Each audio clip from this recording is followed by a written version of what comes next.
ალექსანდრე ბრენერი, რომელიც ერთ-ერთი დაიწყო.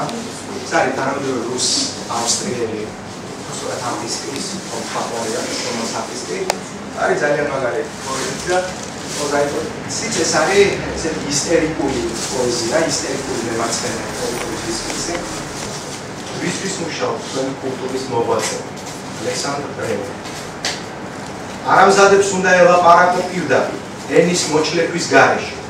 მთელი დღევანდელი კულტურა ესაა გონებასუს მეძავთა თარეში. კუკლუქს კლანი კონკრეტულ ბალახონებში, აი დღევანდელი არტისტები. ორმაგი აგენტებიც კი არ არიან, არამედ უბრალოდ ყოფაში პაროლი ფაშისტები.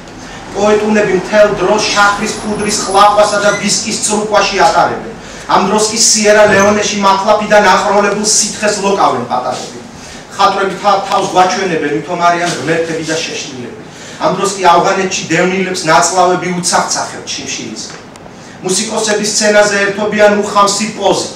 ამ დროს კი რუსეთში ხალხი იხოცება არხით და ტუბერკულოზით. ვისთვის მუშაობთ თქვენ მოღვაწენო კულტურის? გვესმის ეკო, ტაშფანდური, მსახურები ვართ ლიბერალური ნომენკლატურის. ვისთვის მუშაობთ თქვენ კულტურის მოღვაწენო? ეკოკ პასუხობს, სინეკურისთვის, ვინც კუპიურას მოგვაწოდებს.